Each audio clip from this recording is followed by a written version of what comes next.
Hello friends, কেমন আছেন সবাই? প্রবাসী জীবন একটি ব্লগে আপনাদের স্বাগত জানাই। আজ শুক্রবার, আর আজকে আমি এখন বেরিয়েছি বোনের বাড়ি যাব বলে। তো বেরিয়ে দাঁড়িয়েছি, গাড়ি আসার কথা আছে, দেখি কখন গাড়িটা আসে, তারপর যাব। মাঝ রাস্তায় মাকে ওখান থেকে তুলে নেবো, মা আর ছোটো বোন ওরাও যাবে, একসাথে সবাই যাব।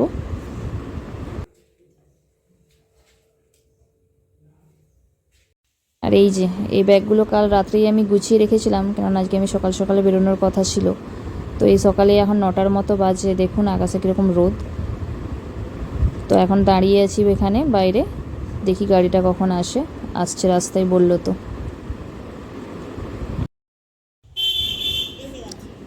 এই যে গাড়ি চলে এসেছে, চলুন তাহলে গাড়িতে উঠে আপনাদের সাথে দেখা হচ্ছে। এই যে এটা আমাদের বাঁধের রাস্তা, আর ওই দিকে নদী আছে, আর এই নদীর ধারেই এই সমস্ত চাষবাস হয় আমাদের এইখানে। কথা বলতে বলতে অনেকটা রাস্তায় চলে এসেছি, তবু অর্ধেক রাস্তা এখনও আসতে পারিনি, কেননা আমার বাড়ি থেকে আমার বোনের বাড়ির দূরত্বটা অনেকটাই। তো সব থেকে একটা সুবিধা হয়েছে যে আমাদের দু বোনের বাড়ির মাঝখানে আমার হচ্ছে বাপের বাড়ি। তো আমি এ পাশ থেকে যতটা সময় লাগে, বোনের ও পাশ থেকে আসতে পেরে ততটাই সময় লাগে। দেখুন এই রাস্তাটা আপনারা কেউ চিনতে পারছেন? অনেকেই হয়তো জানে, তো অনেকেই জানেন না। এখানে যারা বাসিন্দা তারা হয়তো জানে। তো আশা করি দেখলে বুঝতে পারবেন সবাই এরা কোন রাস্তা, কোন জায়গা দিয়ে আমি যাচ্ছি। তো আরেকটু চলুন, আপনাদেরকে একটা কলেজ দেখাবো। এই যে এই হচ্ছে আমার কলেজ। একসময় এই কলেজেই পড়াশোনা করেছি, আজ থেকে বছর কত 8-9 বছর আগে আমি এই কলেজেই পড়তাম। তো এখন বিয়ে টিয়ে হয়ে গেছে অনেক দিন, তো আর কলেজে সেই মতো যোগাযোগ নেই। চলুন তাহলে এগিয়ে যাই আরও।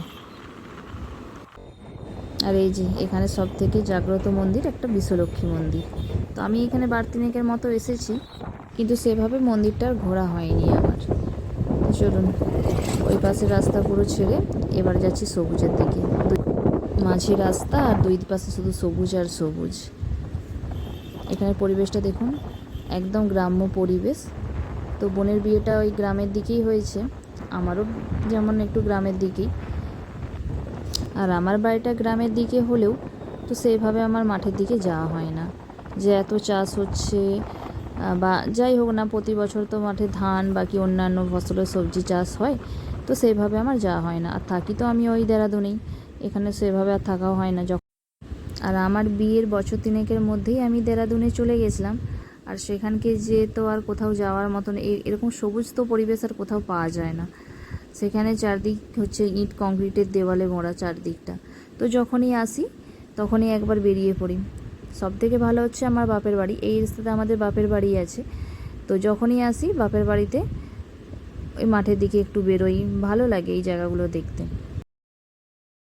বলতে বলতে বাপের বাড়ির অনেকটাই কাছে চলে এসেছি, যদিও আজকে আমি আর বাপের বাড়ি যাব না, কেননা মা আসবে, মা ছোটো বোন দুজনেই আসবে।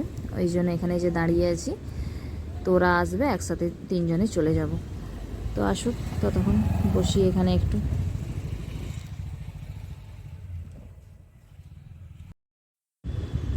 এই যে আমার ছোটো বোন, আর এই পাশে আছে আমার মা আমার পাশে।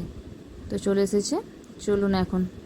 আজ প্রায় বছর তিনেকের মতন হয়ে গেল মেজো বোনের বাড়ি যাইনি, তো ওই জন্য একসাথে ওর বাড়িতে পুজো আছে, তো ওই জন্যই অনেক করে বলেওছে যাওয়ার জন্য। তো এসেছি যখন একবার ঘুরেই যাই, কেননা সববারে তো আর থাকা হয় না, এই সময় আমি আসি না। আমাদের আসার সময় হয়েছে জুন মাস করে, ওই মাসেই আমরা বেশিরভাগ আসি, কিন্তু এবারে শুধু ছেলের পরীক্ষাটার জন্যই তো যে আসতে পারছি, না হলে এই যে পুজো, এত চারদিকে অনুষ্ঠান, কোনো কিছুই দেখা সম্ভব হয় না। চলুন তাহলে।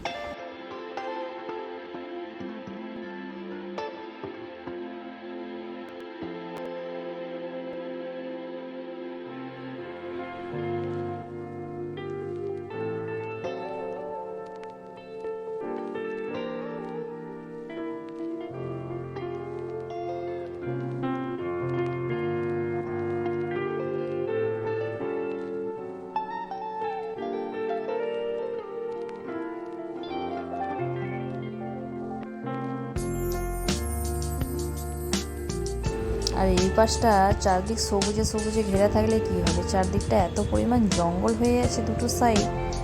এই সন্ধে হয়ে গেলে তার আসাই যাবে না মনে হচ্ছে এই রাস্তা থেকে।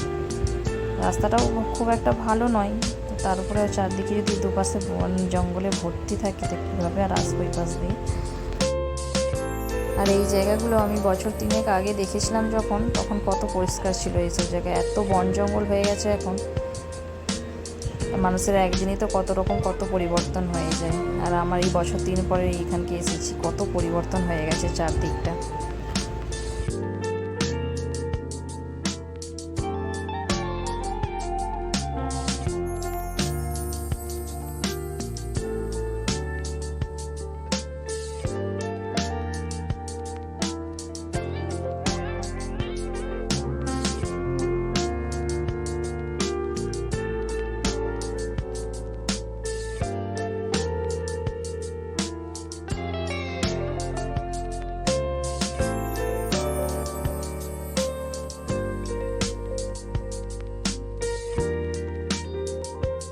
এই যে বলতে বলতে চলেই এসেছি বাড়ির সামনে, যে কত বড় চন্দননগরের লাইট দিয়ে গেট করেছে। তো এখান থেকে প্রায় 1 মিনিটের মতন হাঁটা রাস্তা। এখানে আর গাড়ি যাবে না, ভেতরে নিয়ে যাবে বলেছিল, তো আমি বারণ করলাম। আর এই যে বোনের বাড়িটা যেহেতু মাঠের সাইডেই, তো এই দুপাশেই মাঠ দেখতে পাচ্ছেন, আর মাঝখানে বাড়ি। আর এই যে এই রাস্তাটা দিয়ে আমরা যাব, বেশি নয়, সামান্য রাস্তা একটুখানি, এই শুধু মোড়টা বেরোলে ওর বাড়িটা দেখা যাবে। চলুন তাহলে।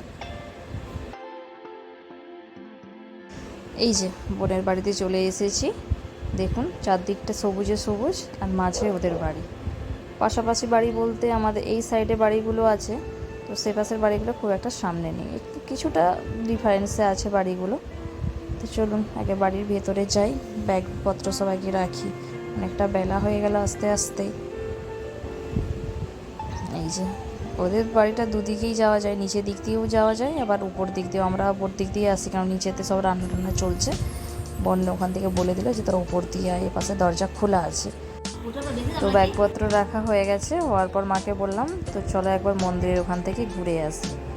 তো বোন বললো যে রোদের সময় যাবি কেন, কালকে রাতে তো পুজো হয়েছে, তো আবার সন্ধ্যে থেকে অনুষ্ঠান আছে, তখন যাব। তো সন্ধেবেলা আর হবে না, কেননা সন্ধেবেলা এখানে একটু বাজারে যাওয়ার কথা আছে, মা বললো বাজারে যাবো একবার এখানে।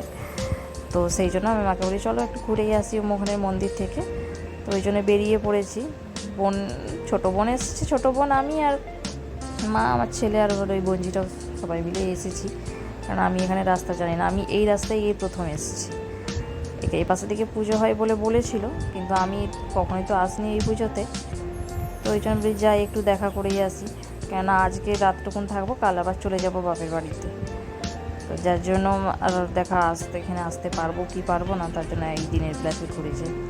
দেখুন এখানের অবস্থাটা, বেশ বড়ই স্টেজ করেছে, ভালোই অনুষ্ঠান হচ্ছে। আর এই যে এখানে যে ব্রহ্মা, বিষ্ণু, মহেশ্বর আর তার সাথে কালী, একসাথে 4টা ঠাকুরের পুজো হয়। যদিও এটা এদের পাড়ার পুজো, তো এরা খুব জাঁকজমাকেই পুজোটা করে। তো ওদের দেশের মন্দিরের সামনাসামনি নেই, যার জন্য পাড়া থেকে সবাই মিলে একটা চাঁদা তুলে একটা পুজো হয়। আর যেহেতু জাঁকজমক করে পুজোটা হয়, তো সেই জন্যই আসা। চলুন তাহলে, বাড়ি চলে এসেছি। আর এই যে এসে দেখুন আমার মা সেখানে সবজি কাটতে বসে গেছে। আর দেখি চলুন কে কী করছে দেখে নিই। সবজি রান্না হয়েই গেছিলো, তো এবেলা অনেকজন লোক আসবে বলতে ওই জন্য মাকে বলছে একটু সবজিগুলো কেটে দাও।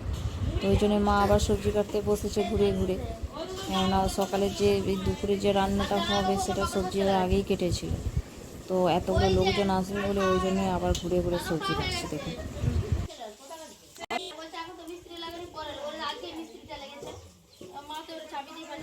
এই যে এখানে সবজিটা বসিয়েছে। তো এটা এমনি একটা ঘেরার জায়গা ছিল, তো অনেক লোক আসার জন্য এই যে এখানে একটা উনুন করেছে, কোটার এখানে রান্না বসিয়েছে। আর বাকি এই যে এদিকের এই উনুনটাতে ভাত বসিয়েছে। চলুন, এইবেলা আমার মাসিরও আসার কথা আছে, জানি না সে কখন আসবে কি করবে। এখন তো খাওয়া দাওয়ার প্রায় টাইম হয়েই গেল, 1:30 বেজে গেল। তো এবার হয়তো চলে আসবে, দেখি কখন আসে সব। এই যে মাসি এসে পড়েছে, এসে আগে খেতে বসে পড়েছে, কেননা এমন টাইমে এসেছে যে খাওয়ার সময়টি একদম এসে কিছু জল শরবতটি খেয়ে। আর এই যে চলুন তাহলে, খাওয়া দাওয়া হয়ে গেছে। আর এই যে মাসি বেশ কিছুক্ষণ ছিল, তো মেসোর অফিসের কাজের জন্য মাসি বলছে আমি থাকতে পারবো না, অনেক করে বলেছিল, সেই জন্য এসেছি। ওই জন্য ওরা ওদের বেরিয়ে পড়েছে বাড়ি যাবে বলে। আর এই যে এখন এই সন্ধেবেলায় আমরা বেরিয়েছি একটু বাজারের দিকে। বাজারে যাচ্ছি তার একটাই কারণ আছে, এদের বাড়ির সামনেই যে আলমারির দোকান, এখানকে আসার জন্য এসেছি। বোন ওই যে আলমারি পছন্দ করবে, যার জন্য এই দোকানে আসা। তো অনেকদিন থেকেই বলেছিল যে এই দোকানেই আলমারি কিনবে, তো ছোটো বোন যেহেতু বলেছিল, তো ওই জন্যই মেজো বোন অনেকদিন থেকে বলেছে আমি যখন যাব তখন চলে আসবি। তো ওই জন্য একসাথে পুজোও দেখা হয়ে গেল, বাকি এই যে আলমারি পছন্দ করছে। ওকে তো অনেক আলমারি দেখিয়েছে, ওর কিছুতেই পছন্দ হচ্ছে না। বাকি যে দাঁড়ান আবার ডাকছে দেখি, ওই যে এখানে আলমারির ছবির জন্য কয়েকটা ক্যাটালগ দিয়েছে, ও তো কি বলো পছন্দই হচ্ছে না। এবার অনেক একসাথে যদি অনেকগুলো ছবি দেখে না, কনফিউশন হয়েছে যে কোনটা নেবে, কোনটা ভালো খারাপ, ওই জন্য বোনও রেগে যাচ্ছে। এই সব চলছে আর কি। এই যে দেখুন খাটের ডিজাইনগুলো এখানে খুব সুন্দর। আর এই আলমারির গোডাউনগুলো এত বড়, তো এর মধ্যে বেশ সাজিয়েও রেখেছে খুব সুন্দর করে। এই দেখুন আলমারির এই ডিজাইনগুলো কত সুন্দর। তো ওর এখন পছন্দ হচ্ছে না, তো দেখা যাক ওর কোনটা পছন্দ হয়। ক্যাটালগ তো এতগুলো দেখলো, তো কিছুটা চয়েসে আসছে, তো বলছে আমি এত ডিপ কালার নেব না। তো বোন ওই জন্য এই পাশে এই যে ড্রেসিং টেবিলগুলো দেখছে। আর এই যে উপরকে আসলাম, উপরে কয়েকটা রাখা আছে বলছে, তারই মধ্যে এই যে সাইজগুলো দেখছে। মাঝের ওই যে ডিজাইনটা, ওইটা বলছে কিছুটা পছন্দ হয়েছে। তো যাই হোক, যদি ওটা পছন্দ হয় তো দেখুক ও কোনটা নেবে। তো এখন এটা আর বাড়ি নিয়ে যাব না, তোর বিয়ের সময় একবারে ওর শ্বশুর বাড়িতেই পাঠানো হবে, সেরকমই সিদ্ধান্ত হয়েছে। তো চলুন তাহলে ভিডিওটি আজ এখান পর্যন্তই, দেখা হবে পরের একটি ব্লগে। ততক্ষণ আপনারা ভালো থাকুন, সুস্থ থাকুন, নমস্কার।